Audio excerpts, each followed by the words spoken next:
Hello, welcome to the Greater Good podcast here, sponsored by the San Diego Harbor Police Foundation. And today, I'm really fortunate to have someone I consider to be a friend who's also uh, responsible for an area that most people don't really know much about in San Diego County, and that's all of our furry creatures. So, welcome, Bill Ganley, Chief of Police for the San Diego Humane Society. Hi, Bill. Good morning. Good morning, Jeff. Thank you very much for having me. I'm really excited. Yeah. Have you ever been on a podcast before?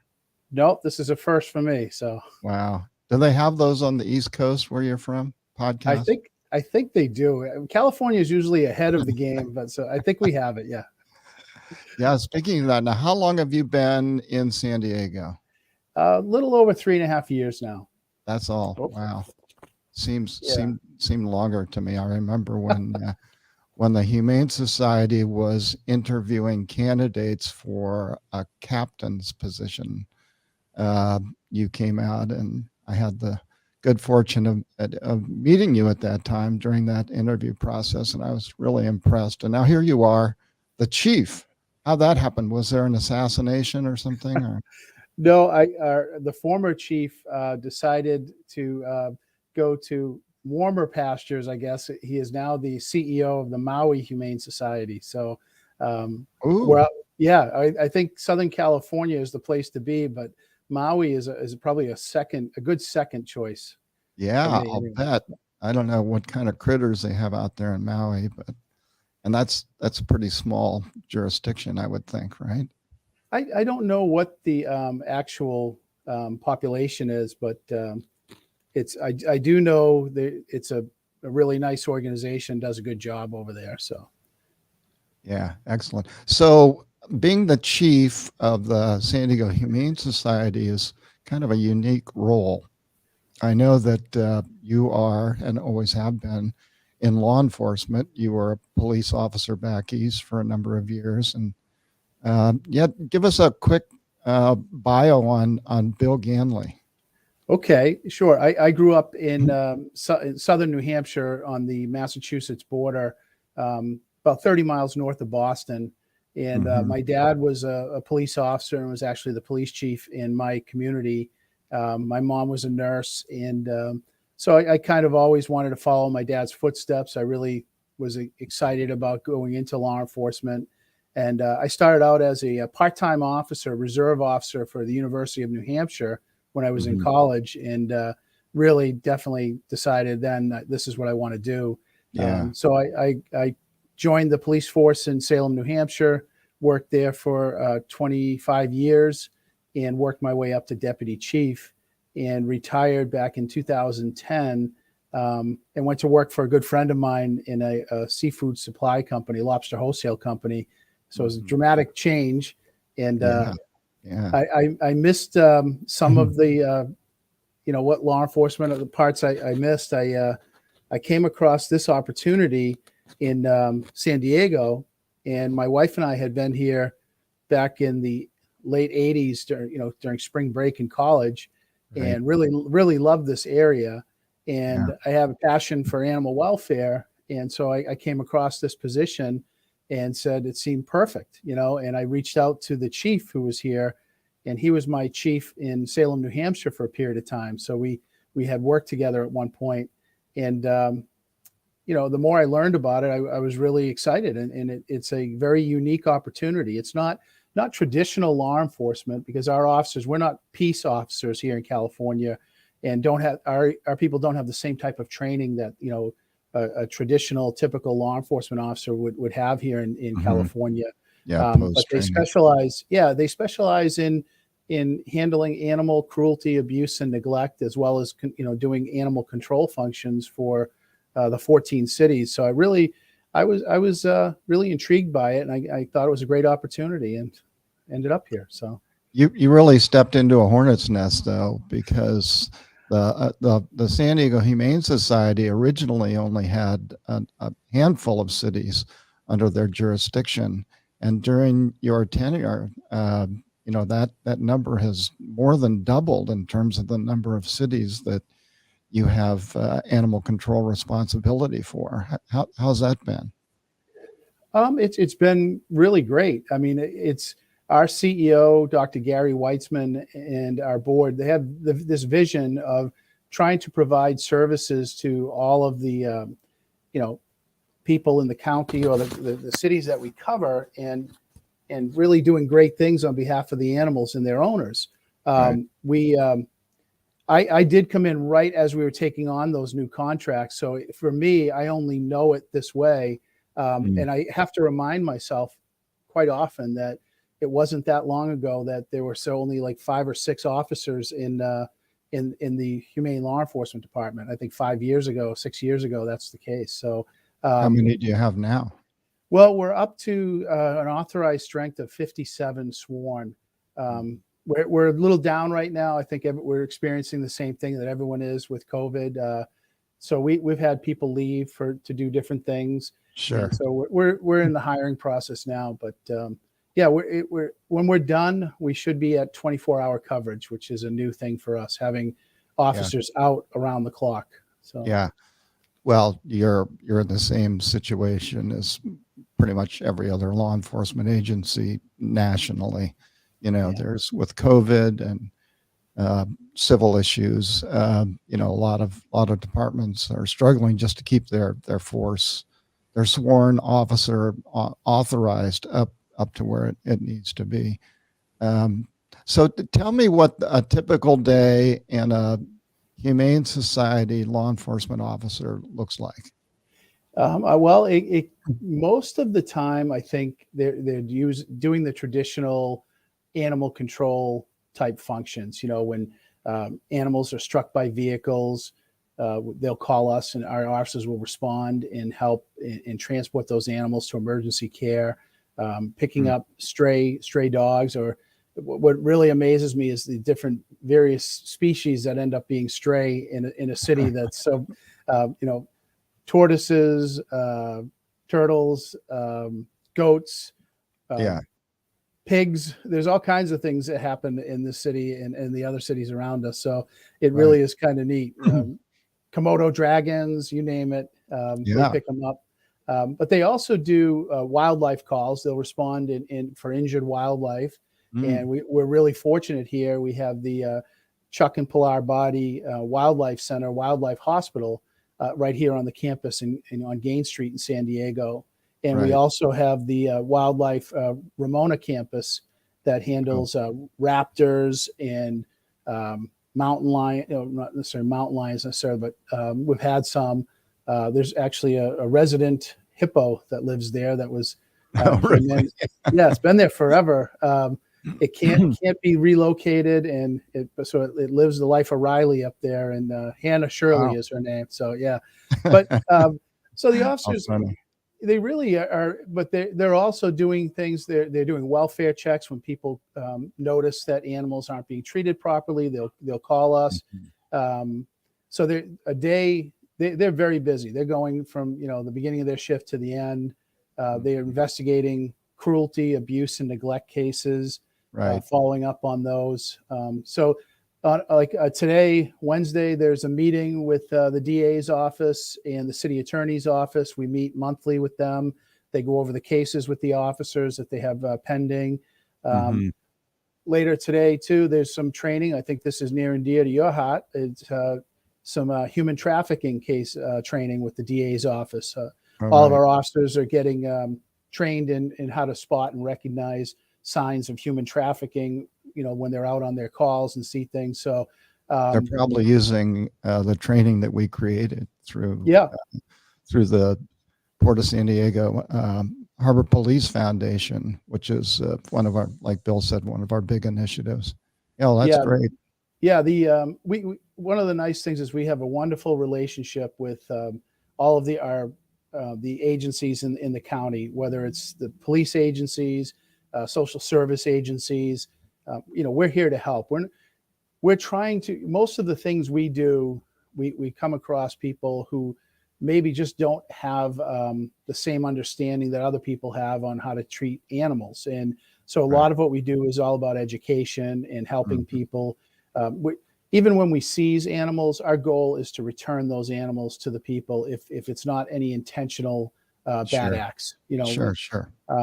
The one thing I do say when people ask me about this position is, you know, what are you surprised about? And I'm really I knew this city was very much friendly to animals, and you see people with dogs everywhere, which is great. And I expected to run in to see cruelty and abuse and neglect. Mhm. What I Mhm. what I wasn't prepared for was the volume of that. And if you Yeah. think about it, we cover a population of 2.4 million, the city of San Diego and 13 other cities. So even a small percentage is a lot of people. So Mhm. in context, it's not probably, you know, per capita, it's probably not that bad, but it's still, the officers are going out and seeing it on a regular basis. So Yeah. I do Yeah. I do try to recognize and promote the wins, you know, the good things. Right.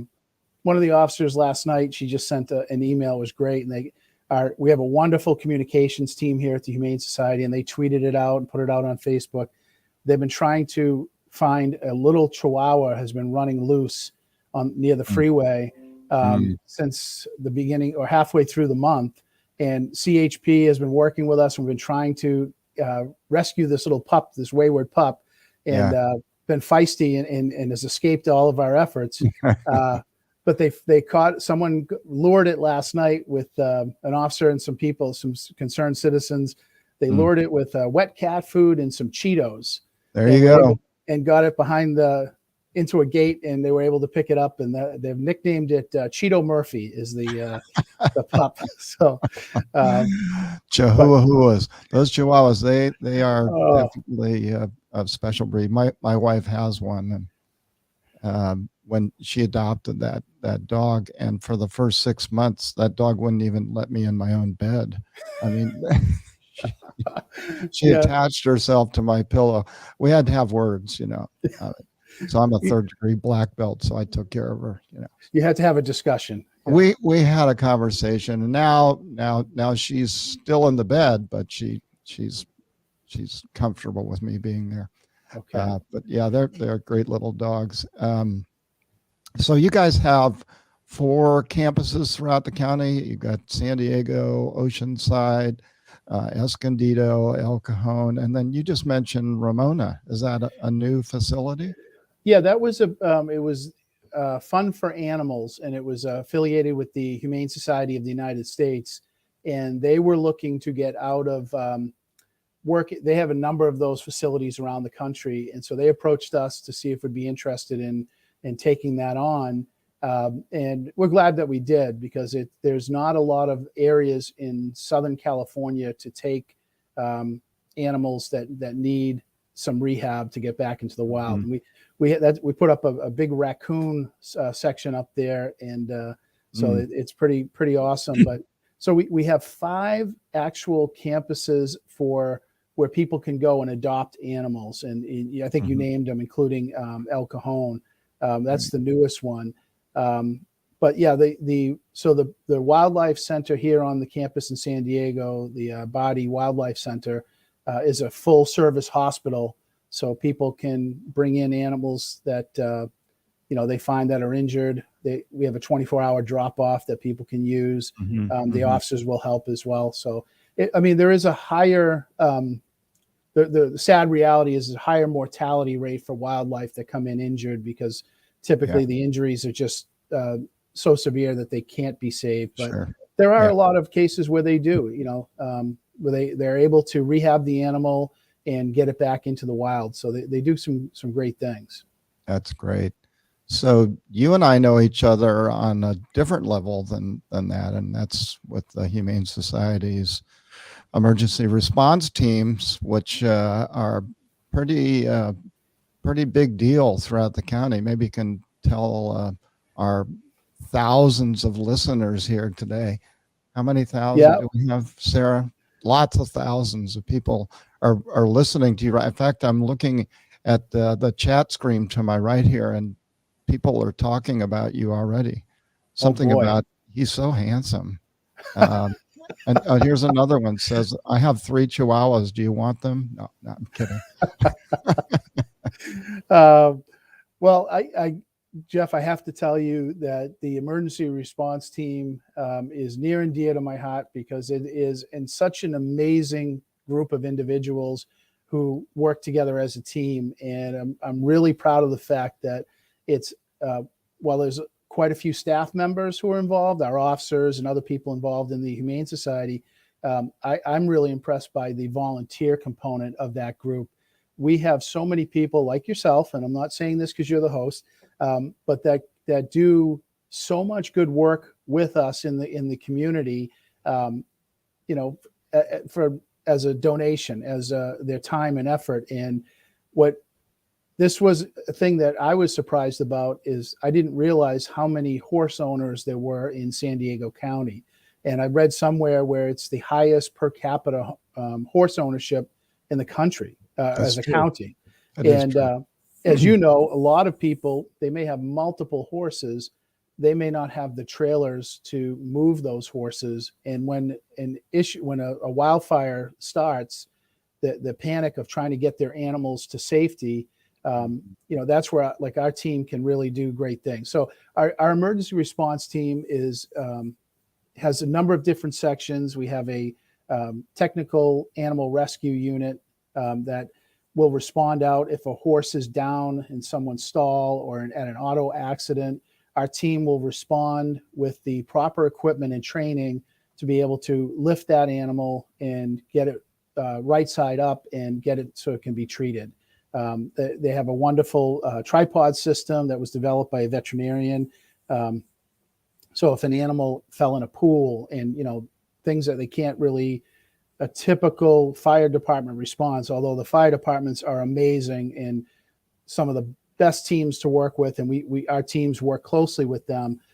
They may not have that tripod system or that experience working with the animals that our team does. So they come in and will help with the rescue, whether it's over a cliff in a high angle type rescue, down in a ravine, or, like we talked about in the wildfires, when people can't get back to their homes, they may have left for work in the morning and something's happened during the day.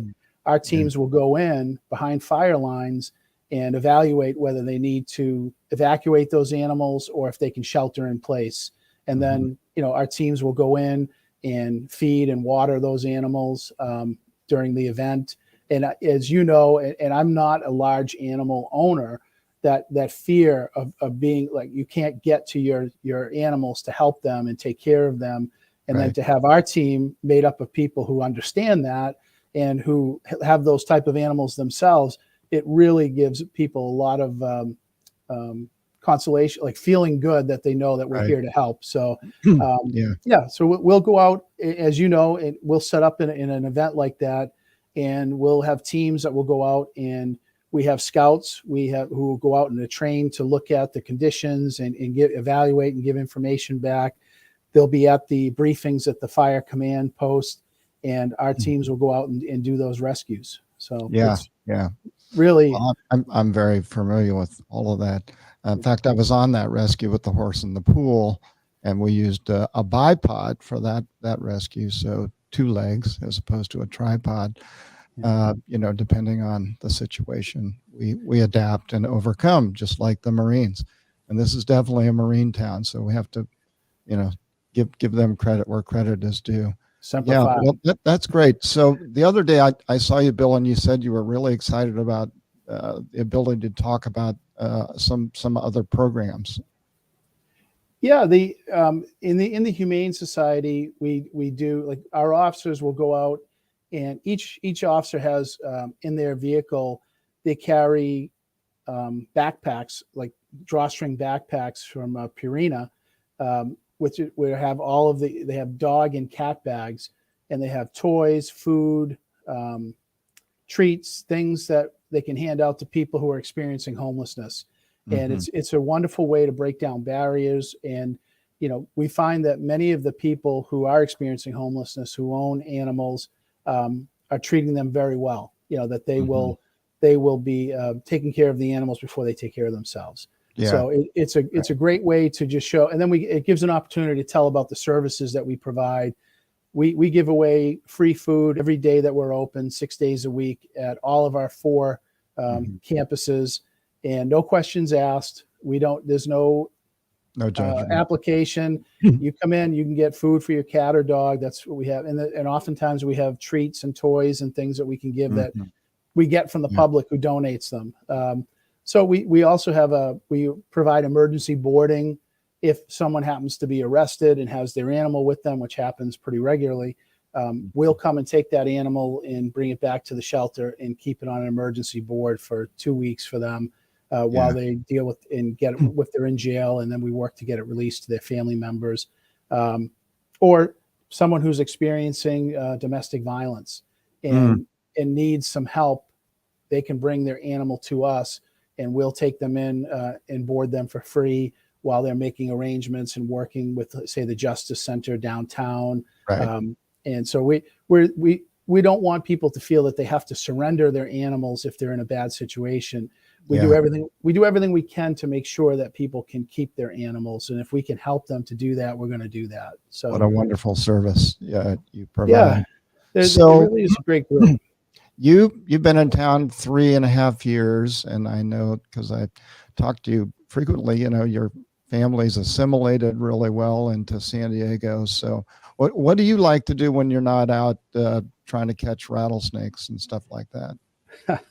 Yeah, that is something that we do too. And so people know they can call us if you have a rattlesnake on your property and it's in an area that might threaten your animals or your family. We'll come out and do a relocation. We don't kill them. We capture them and then relocate them nearby.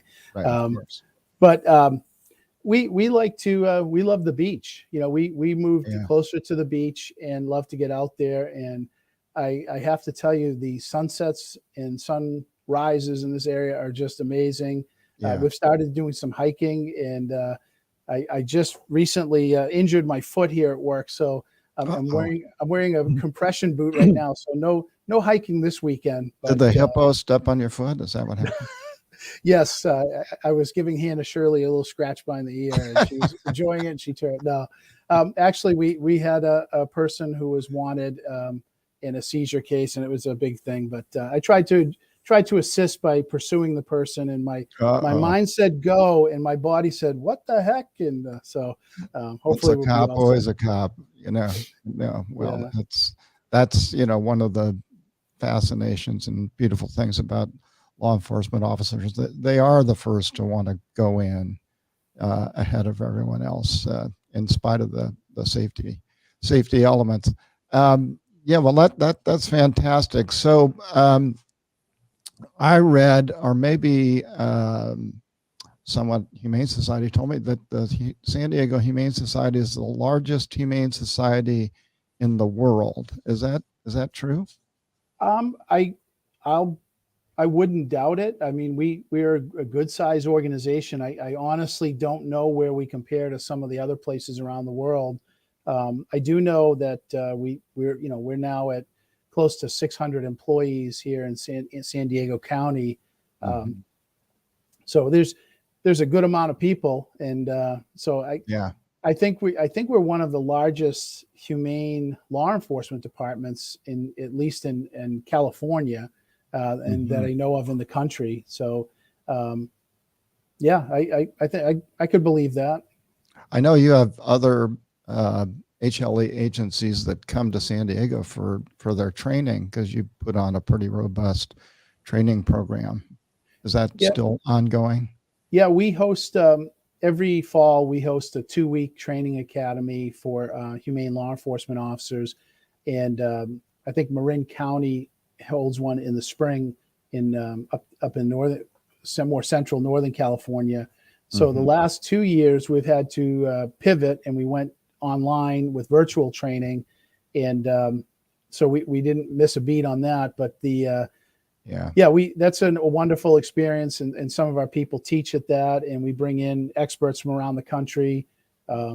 We have a veterinarian, equine veterinarian from Virginia, Dr. Charlotte Robinson, who teaches equine investigations, and she is really a wonderful person. I know her. Do you know her? I do. It's hard not to. Yeah, I mean, once you meet Dr. Charlotte, you'll never forget her. She's Yeah. quite the resource. No question about it. I actually taught with her Oh, did you? when I was teaching humane law enforcement officers around the country, and Charlotte is one of their instructors as well. So she's delightful for sure. Well, There's one other thing that you guys do that I don't believe most people know, is that you send teams nationally, rescue teams for hurricanes, wildfires, throughout the United States. yeah, we've in the time that I've been here, we've had teams respond to the East Coast and the Carolinas usually after the fact, to do rescues in the water areas. We have our teams. We have a mostly slack water training. We just did some swift water training. I don't know if you're involved with that, Jeff. I was out there freezing my toes Yeah. off. I thought that was wonderful. When they told me what they wanted to do, they said, "Hey, Chief, we want to rent a water park." And I said, "Oh, okay." And they said, "We have to replicate the rapids, and we don't have a lot of areas here in San Diego County that we can do that. So this is what we're going to do." I said, "Okay, let's do it." And but yeah, the teams, it really is impressive. They've gone down. I think I don't know if you went with Jeff with them down to Houston after one of the hurricanes there. I did. And it's very hard not to want or not to respond to these requests for help when people are saying, "Hey, we're just inundated and overwhelmed." So I always know what the answer is from my boss, Dr. Weitzman. It is always yes. We'll go to help, Right. and we have to look and see, well, can we afford to, because of what we're dealing with. And typically during, when people are asking for response to wildfires, it's when we're in high risk danger ourselves. So we have to constantly balance that. But yeah, we've had teams respond into Northern California up to the terrible fires up there in Paradise, and most recently the ones in the Tahoe area. It's just, I think the people who respond, the volunteers and officers, get so much from it. But the feedback that we get from people that they help really is incredible. And, when someone's at their, most vulnerable time, and someone's here to help them, and give them support, they never forget you. So, that's very true. And as you know, we partner up with some of the most advanced training folks in the country on our water rescue. And it was a couple of years ago, we got a compliment from that Eric Thompson, who trains people all around the country, all around the world. And he credited our team, your team, with the emergency response team and our water rescue team as being some of the best trained in the country. So I'm really, really proud of you guys for that. That's impressive. So thank you.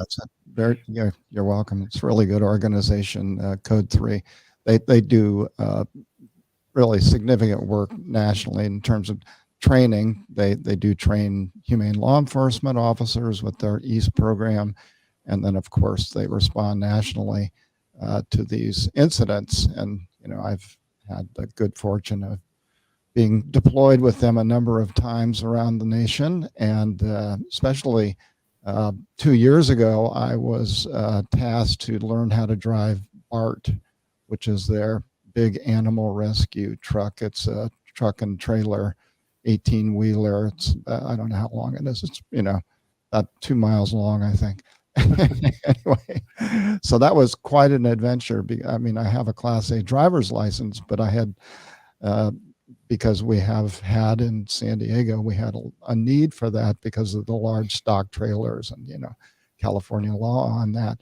But I went out to Colorado and spent a week out there and learned how to drive this massive response vehicle that has a veterinary center in it. It carries boats. Wow. It carries, engines and it carries a 2-horse trailer in the back of the truck. I mean, it's an amazing thing, plus all of the rescue gear. But yeah, we had fun. We went out to the Vista Wave Park the other day and spent a day out there playing in the rapids, and I think Sergeant Scheffler probably had more fun than anyone.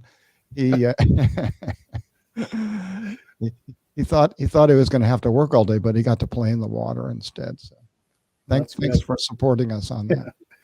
Yeah, and I know we've done some training in Mission Bay, and people have Right. seen us out there, or not us, I shouldn't say me, but people like yourself, Jeff, and jumping off the rocks into the water and simulating rescues, because obviously we're there to help rescue animals in these emergencies and these natural disasters, but we have to have our people trained to help people as well, and if they come across someone who needs help, they would always, defer and try to help that human and their teammates as well if they ever got into a tough situation. So if people are interested in donating or supporting the San Diego Humane Society, they can go to sdhumane.org, or they can call Bill's personal cell phone, which, no, I'm not going to give that. yeah, always willing to talk. Exactly. And if you have questions about the Humane Society, you can call 619-279-5943, or maybe there's another number, Bill, that you want to hand out for. Yeah, we use 619-299-7012. And that's the main number for all of our campuses. And you can get into our call center and they can assist you with whatever issues you have and whatever you need. So could you give me that number again? 619-299-7012. Perfect. I'm just going to look and make sure I said that right. Yes. Now I have probably 500 cards in my truck that have that number on them. We're constantly handing those out, especially to deputy sheriffs when we're working a fire at the checkpoints. Those deputies often don't know who to call or what to do or what to tell people when they show up and they say my horses or my pigs or animal dogs, cats, chickens, whatever, are entrapped back there. How do I get in? What can I do? And so we make sure that those people get. So I see Sarah just updated the scrolling line. I don't know if you can see that where you are, Bill, down at the bottom. It's got your name. She spelled it right. Oh, wonderful. You're the third. Wow, I didn't know you were a third. So is there going to be a fourth? I don't think so. My son is named after my dad. I'm named after my father's father and my father's older brother who was killed in World War II. So it's not completely in line, and I declared it myself, and I confirmed it through Reader's Digest many years ago that it was Reader's Digest. That's Dear Abby. The authorities right there. I don't even know if Reader's Digest is still around. I probably dated myself. Probably, you have to be over 70 to get that subscription, I think. No pun intended, because I am over 70. So, but I don't read Reader's Digest. I'm too busy reading manuals and things like that. It's been such a real treat to have you on the show, Bill. I want to thank my sponsors, the San Diego Harbor Police Foundation, for allowing me to put this show on. We try to bring people that, in my opinion, I get to pick who comes on the show, which is kind of fun. It's one of the few things I actually have control over. But Sarah actually has ultimate control, because she'll just give me a thumbs down if she doesn't want that person on the show, which hasn't happened yet. But, the day is young. But I just want to thank everyone for listening to the show, and please reach out to the San Diego Humane Society. They are constantly looking for volunteers, not only in their ERT team, but they're volunteers for walking animals and assisting. I mean, they have a multitude of opportunities for people. It's a very, very rewarding thing to do, and that it's a great group of professional people. I mean, I'm just so privileged to have the opportunity to hang out with these guys and women. And so please reach out or call 619-299-7012. Thanks again, Bill. It's a real pleasure to have you on the show. Oh, thank you. I really appreciate it. And I want to say, anyone who wears a blue T-shirt around the San Diego Humane Society is a volunteer. And those people, we couldn't survive without them, and people like yourself. So thank you for all that you do on behalf of the animals in San Diego County. You're welcome. Great.